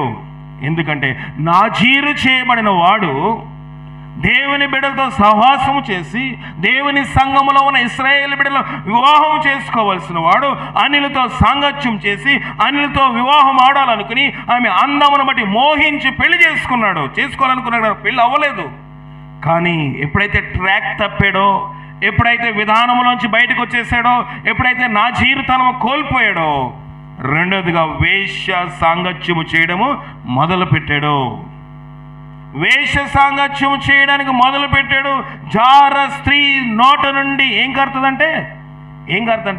తేనె కారెను. ఆమె మాటలు ముసిడి పండు అంతా చేదైనవి. డెలీలా చెప్పాలి, సంసోను నీ బలం ఏంది ఎక్కడ చెప్పు. చెప్పలేదు, చాలాసార్లు ఏదేదో చెప్పాడు. ఖచ్చితంగా డెలీలా చంపుతుందని తెలిసి కూడా, డెలీలా వల్ల అతని ఆత్మకు నష్టము, అతని శరీరం నష్టము అని తెలిసి కూడా అతను ప్రాణము విసిగి చచ్చిపోవాలనుకున్నాడు. నాజీరు ఉన్నప్పుడు ఎంట్రుకలన్నీ కత్తిరించేశారు. ఆత్మ సంసోనుని బాసిందా? సౌలు మీద కూడా యెహోవా ఆత్మ అతని నుండి తొలగిపోయింది. సంసోను మీద కూడా యెహోవా ఆత్మ తొలగిపోయింది. దేవుని ఆత్మ రావడం కష్టం, కానీ తొలగిపోవడము తృణప్రాయము. దేవుని ఆత్మ సంపాదించుకోవడం చాలా కష్టము. ఎన్నో రోజులు ప్రార్థన చేస్తేనే కానీ, ఎన్నో రోజులు బైబిల్ చదివితేనే కానీ, ఎంతో ఇదిగా దేవుని ఆరాధిస్తేనే కానీ దేవుని ఆత్మ రాదు. పోగొట్టుకోవడము తృణప్రాణములో నిమిషములో పోగొట్టుకోవచ్చు. నీ సాంగత్యం ఎవరితోటి, నీ పడక ఎవరితోటి, నీ యొక్క గమనం ఎవరితోటి ఉంది. దేవుని ఆత్మ ఇస్కరియోతు యూదా మీద కూడా ఉంది. దేవుని ఆత్మ ఇస్కరియోతు యూదా మీద కూడా. ఎందుకంటే దేవుని యొక్క రొట్టెలోని ద్రాక్షరసంలో ఆ భోజన పంక్తిలో కూడా ఎవరు కూర్చున్నారు? ఇస్కరియోతు యూదా కూర్చుని ప్రభు యొక్క బల్ల రొట్టె విరిచి అర్ధరాత్రి వేళ బయటికి వెళ్ళిపోయాడు. ఎక్కడితోన్నాడు అతను సాంగత్యము? యోధా పెద్దలతో, మత పెద్దలతో సాంగత్యం పెట్టుకున్నాడు. దేవుని ఆత్మ పోయింది, దురాత్మ సంపాదించుకున్నాడు. పౌలు అపోస్తుడని పేరుంది ఇస్కరియోతు యూదాకి, కానీ ఇప్పుడు అపవాది సంబంధిగా మారిపోయాడు. మనం ఎక్కడ కూర్చుంటున్నాం? భోజనం చేసేటప్పుడు పోకిరి మాటలు మాట్లాడే వారి దగ్గర, లేకపోతే ఎక్కువ పురుషుల దగ్గర, ఎక్కువ స్త్రీల దగ్గర మనం కలిసి భోజనం చేయాలి ఇష్టపడితే మనలో ఏ ఆత్మ ఉంది? దురాత్మ వచ్చేస్తుంది. ఇక్కడ సౌలు దురాత్మ, సంసోను దురాత్మ సంపాదించుకోవడానికి కారణం ఏంటంటే పోక్రి మాటలు యందు, పోక్రి చేష్టలు యందు, కామ వికారపు ఆలోచన మీద మనసు పెట్టుకున్నాడు. తర్వాత సౌలైతే విషపు చూపు గలవాడు. ఎలాంటి వాడు? విషపు చూపు గలవాడు. ఎవరైనా వర్ధిల్లితే వారవలేనివాడు. అబో బాగా చెప్పవచ్చట, ఈడ గొర్రెలు కాసేవాడు, ఈడు రాజా. కానీ మొత్తానికి రాజు వచ్చాడు. నేను ముగింపులోకి వచ్చేస్తాను. రాజు వచ్చాడు. వచ్చిన తర్వాత ఏం చేశాడు చూద్దాము, చదవండి. రాజు దగ్గరికి వాయించడానికి దావీదు వచ్చాడు. వాయించేటప్పుడు ఏమైంది చూద్దాము. సౌలు యెష్షయి యొద్దకు దూతలను పంపి గొర్రెల యొద్దనున్న 19వ వచనం, గొర్రెల దగ్గర నీ కుమారుడైన దావీదును నా యొద్దకు పంపమనెను. అప్పుడు యెష్షయి ఒక గాడిద మీద రొట్టెలను ద్రాక్షరసపు తిత్తిని ఒక మేకపిల్లను వేయించి తన కుమారుడైన దావీదు సౌలు నద్దకు పంపెను. రాజు గారి దగ్గరికి వెళ్తున్నాడు. ఎవరు? దావీదు. అప్పటికి దావీదు మీద అభిషేకం ఉన్నప్పటికీ ఇంకా కుర్చీలోని కూర్చోలేదు. ఎలక్షన్లో గెలిచాడు. ఎవరు? దావీదు. ఇంకా ప్రమాణ స్వీకారము చేయలేదు గనక, ఇంకా రాజుగారు ఉన్నారు గనక ఏం చేస్తాడంట? రొట్టెలు, ద్రాక్షరసం చెప్పాను కదా, ఆ దేశం వాళ్ళు అందరూ ద్రాక్షరసం కామన్ గా వాడతారు. ద్రాక్షరసం తిత్తిని ఒక మేకపిల్లను మంచిగా మటన్ ఫ్రై చేసుకుని తన కుమారుడైన దావీదు చేత సౌలు నద్దకు బహుమతిగా దావీదు తండ్రిని యెష్షయి పంపించాడు. 21వ వచనం, సౌలు దగ్గరికి వచ్చి అతని ఎదుట నిలబడిగా అతని యందు సౌలునకు బహు ఇష్టము పుట్టెను. అతడు సౌలు ఆయుధములను మోయవాడాయెను. ఉద్యోగం ఇచ్చేస్తాడు. ఎవరు? రాజుగారు. ఇంకో రాజుగారు ఉద్యోగం ఇచ్చాడు. ఈయన రాజు అని తెలియదు ఎవరికి? సౌలుకి ఇంకా తెలియదు మ్యాటరు. ఈయన గెలిచాడన్న సంగతి తెలియదు, ఇది మీద అభిషేకం ఉందన్న సంగతి తెలియదు. సమూయేలు వచ్చి అంతకుముందే దావీదుని అభిషేకించడన్న విషయం తెలియదు. బాగా వాయించినప్పటికీ, అరే బాబు నా గన్ నువ్వు పట్టుకోవాలి, నా ఈట్ నువ్వు పట్టుకోవాలి, నా డాల్ నువ్వు పట్టుకోవాలి, నా ఆయుధములన్నీ నువ్వే మోయాలి. పర్సనల్ సెక్యూరిటీ ఆఫీసర్ అయిపోయాడు. ఎవరు? దావీదు. ఎందుకంటే దావీదు మీద సౌలుకి ఇష్టము పుట్టెను. అంతటి సౌలు దావీదు అనుగ్రహం పొందెను గనుక అతడు నా సముఖమందు సేవ చేయుటకు ఒప్పుకొనమని యెష్షయికి వర్తమానము పంపెను.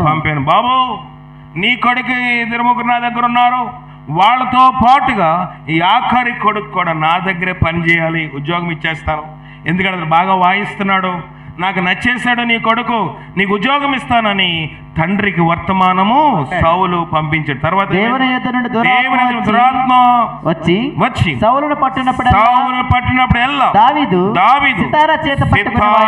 చేత పట్టుకుని వాయింపగా అతన్ని విడిచిపోయాను, అతడు సేద తీరి బాగా ఆయను.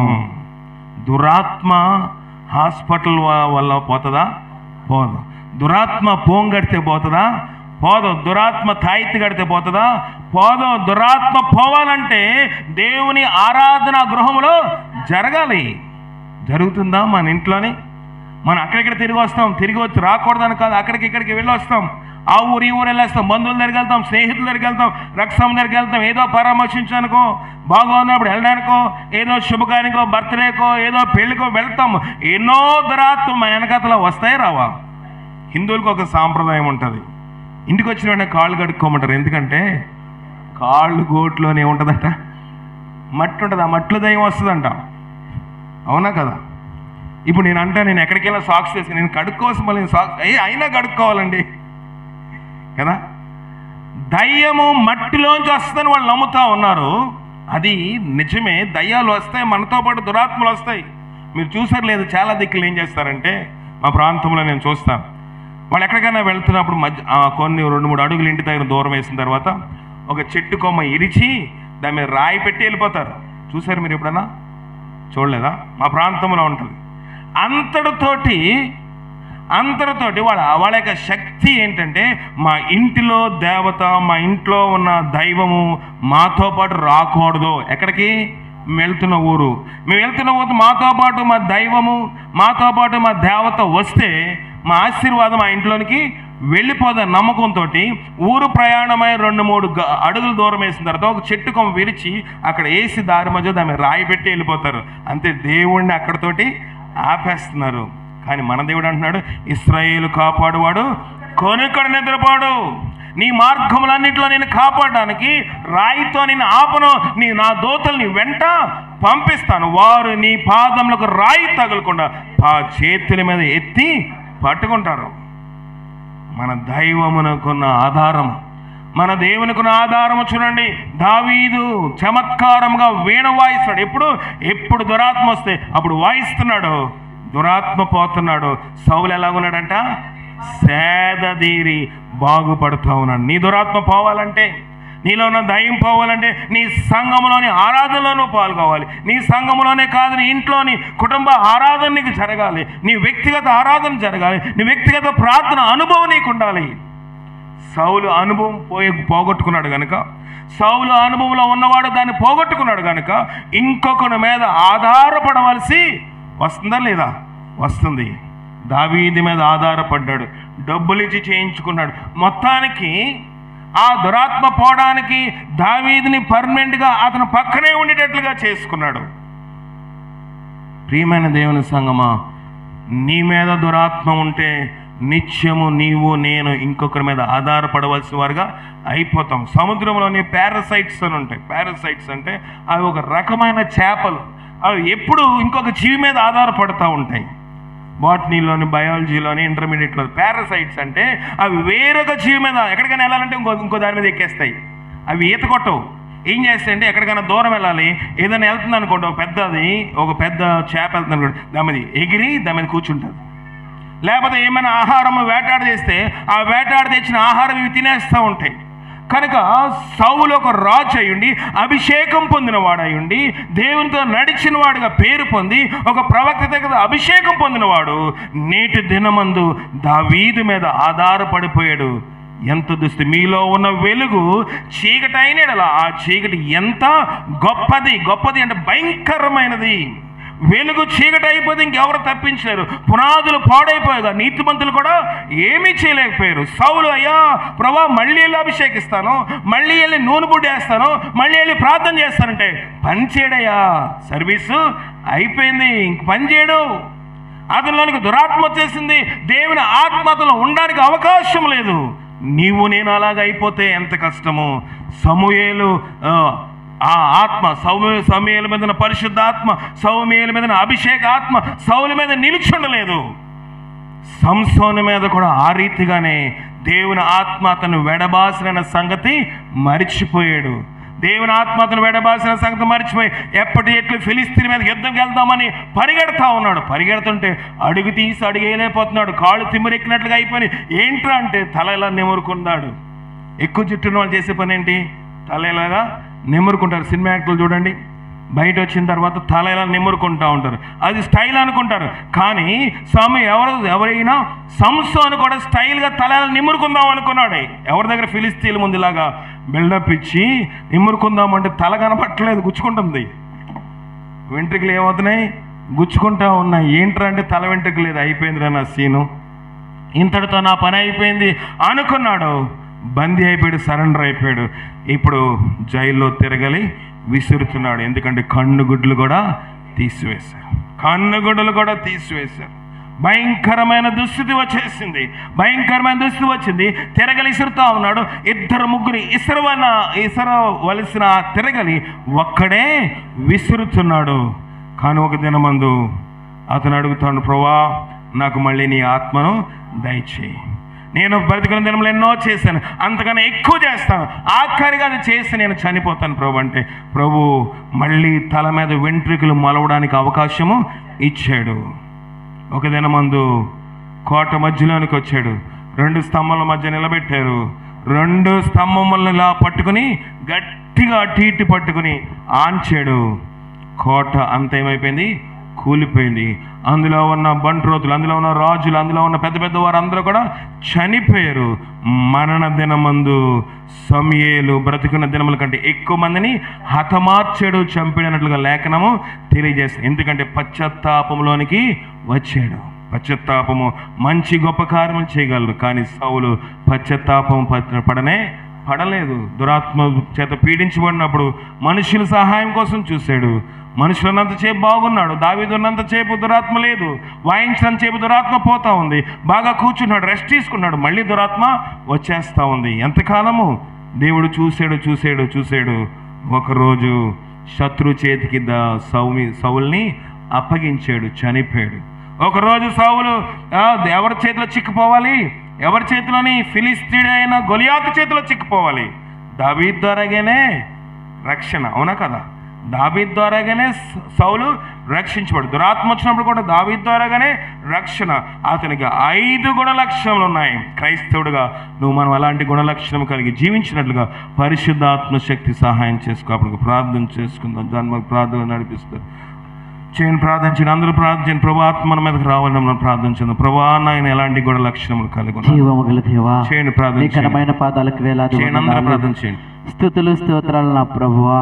ఈ మధ్యాహ్న సమయంలో కూడా మరొకసారి సౌలు దావీదు జీవితాల ద్వారా మాతో మాట్లాడిన విధానాన్ని బట్టి స్తోత్రములు చెల్లిస్తా ఉన్నాను. ప్రభువా, సౌలైతే ఏ విధముగా దురాత్మ చేత నా ప్రభువా బంధించబడి ఉన్నాడు. ప్రభువా, రాజుగా అభిషేకం పొందినప్పటికీ నా ప్రభువా ఆయా ఎదుగు తన యొక్క క్రియల వలన యొక్క అభిషేకమును కోల్పోయి దురాత్మను ప్రభు సంపాదించుకొని ఉన్నాడు. ప్రభువా, దురాత్మను నా ప్రభు పోగొట్టుకోవడానికి నా ప్రభువా ఆయా ఎదుగున తండ్రి దావీదును వాడుకున్న విధానాన్ని బట్టి స్తోత్రములు చెల్లిస్తా ఉన్నాం.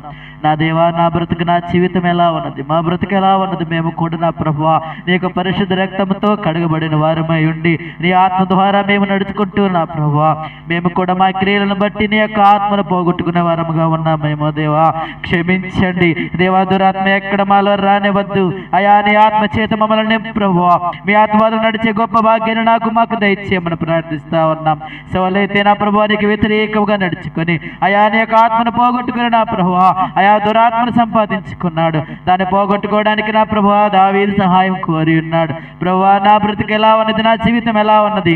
ప్రభువా, నీ చేత నీ ద్వారా రక్షింపబడి అయా నీ వాక్యాన్ని నా హృదయంలో ఉంచుకుని నీ వాక్యరీతిగా నడుచుకుంటూ నీ ఆత్మను సంపాదించుకుని నేను కూడా నా క్రియలను బట్టి నా ప్రభువా నీకు దూరముగా అయ్యేవాడుగా ఉన్నానేమో. ఏదో ఒక్కసారి నన్ను జ్ఞాపకం చేసుకో ప్రభువా. ప్రభువా. అయా నీ ఆత్మ నా నుండి తీసివేయద్దు, నా క్రియలను బట్టి నేను పోగొట్టుకునే వద్దు ప్రభువా. నీకు మాదిరిగా నడుచుకుని నా ప్రభు నీ ఆత్మను నాలోనే ఉంచుకొని నీ ఆత్మ సాక్షిగా నా ప్రభు నీ బతకడానికి సహాయాన్ని దయచేయండి. నీ ఆత్మ దావీదుతో ఉన్నది కనుక నా ప్రభువా అంత బలాఢ్యుడైన గొల్లియాతును చంపగలిగాడు ప్రభువా, సహాయాన్ని దయచేయండి. నాకు నా ప్రభువా నీ ఆత్మను దయచేయండి. నా నుండి నా ప్రభువా నీ ఆత్మ వేరుపడడానికి వీల్లేదు.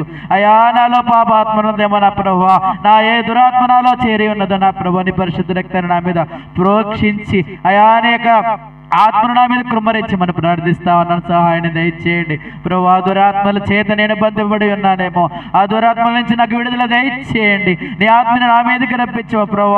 అయా మధ్యాహ్న సమయంలో ప్రార్థన చేస్తా ఉన్నాను, సంఘమంతా కలిసి నీకు ప్రార్థిస్తుండగా ప్రభు నీ ఆత్మ మీద కృమ్మరించు దేవా. పాటలు పాడినప్పుడు రావడం కాదు కానీ వాక్యం విని అయా ప్రార్థన పూర్వకంగా మా హృదయాలకు అర్పించినప్పుడు నీ ఆత్మ మా మీదకి రప్పించి ప్రభు.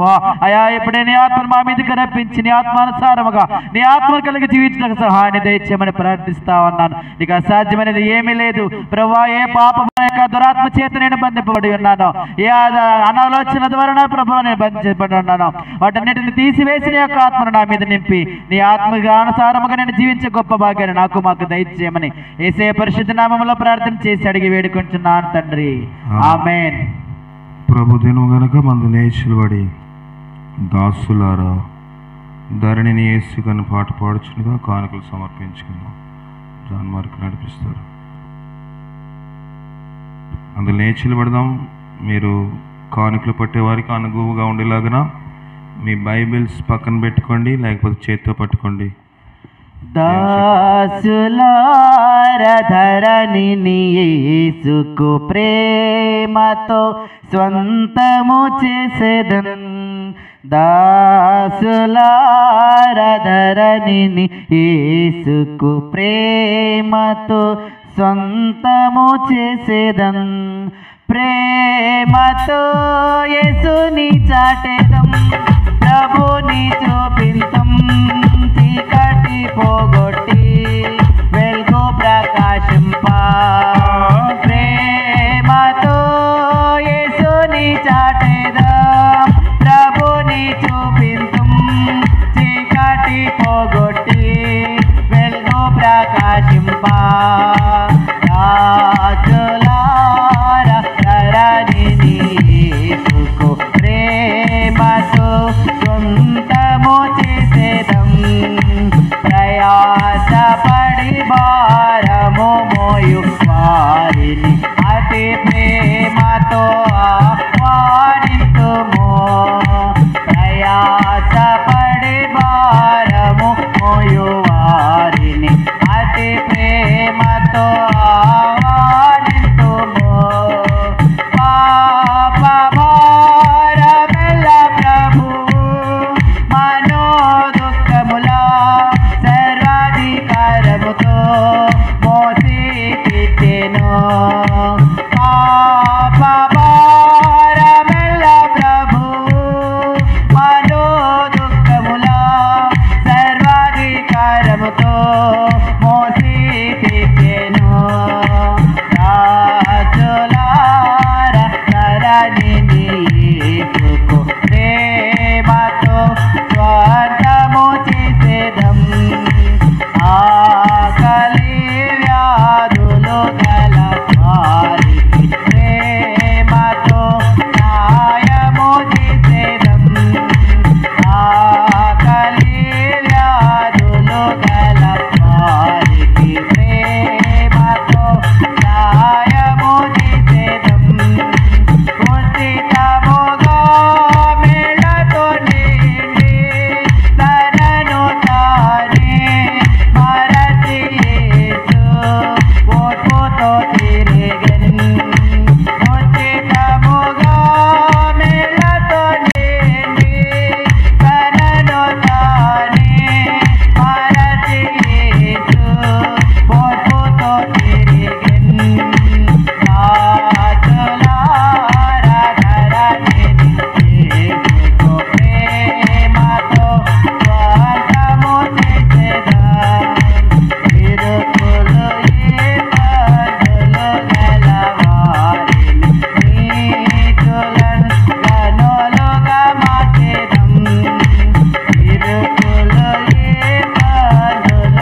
ప్రార్థన చేసుకుందాం. జీవం గల దేవా, నీ సహాయం మాకు దయచేయండి. సౌలు ఎలాగ పతనమైపోయాడు మేము చూసాం. దావీదు ఎప్పుడైతే అభిషేకం పొందాడో సౌలు మీద నుంచి అభిషేకం వెళ్ళిపోయింది. అభిషేకాన్ని పోగొట్టుకున్నాడు, దురాత్మ తెచ్చుకున్నాడు కదా. సంసోను కూడా అలాగే తెచ్చుకున్నాడు. అలాగే ప్రభువా తండ్రి, ఏశావు కూడా దీవెను పోగొట్టుకున్నాడు, పోయింది, శాపాన్ని తెచ్చుకున్నాడు కదా. మేము అలా ఉండకుండా సహాయం దయచేసి బలపరచము. కానుకలు స్వీకరించిన మా ప్రియ సహోదరులు దేవా తండ్రి ఇసాక్ గారిని, అలాగే సహోదరి రెబెకా గారిని, అలాగే గాంధీనగరంలో కానుకలు స్వీకరించిన హానక్ గారిని, శివమ్మ గారిని కూడా మీరు జ్ఞాపకం చేసుకుని దర్శించము. పరిచయంలో సహాయపరిచిన ప్రతి బిడ్డలను ఆత్మీయంగాను శరీరంగా వద్దులే బిడ్డలుగా చేయండి. సహకరించలేకపోతున్న వరకు ఒక అవకాశము, తలాంతులు మీరు దయచేయండి. దావీదు 5 తలాంతులు కలిగి ఉన్నాడు. 5 నన్నరాళ్ళు వీటిలోకి వెళ్ళి తెచ్చుకున్నాడు. దేవా, వాక్చాతుర్యంతో గొలియాతో మాట్లాడాడు. దేవా తండ్రి, శూరత్వంతోటి గురిపెట్టి కొట్టగలిగాడు. దేవా తండ్రి, సింహం ఎలుగుబంటి వచ్చినప్పుడు చేరగలిగాడు కదా. దేవా, అతని యొక్క స్వరూపములో నీవున్నావు గనుక జయం పొందగలిగాడు. అంత మాత్రమే కాదు, దురాత్మను వెళ్ళగొట్టడానికి కూడా అతను ఆరాధించగలిగే శక్తిని కలిగి ఉన్నాడు కదా. అలాంటి శక్తి మేము కలిగి ఉండే భాగ్యం అందరికీ మీరు దయచేసి ఇతవాడి వాక్యం 30 దంతులుగా 60 దంతులు 100 దంతులుగా ఫలించే భాగ్యం దయచేయమని మా ప్రభువును రక్షకుడైన క్రీస్తు అడిగి వేడుకొనిచున్నాం పరమ తండ్రి, ఆమేన్. మన పరమ తండ్రి అయిన దేవుని యొక్క ప్రేమ, కుమారుడైన యేసుక్రీస్తు వారి యొక్క కృప, పరిశుద్ధాత్మికని సహవాసము, దావీదు మీద ఉన్న అభిషేకం మన మీద నిత్యముండినట్లుగా ఆయన ఆత్మనికి సహాయం చేసి కాపాడను గాక. ఆమేన్. అందరికీ వందనాలు. సెలవు తీసుకుందాము.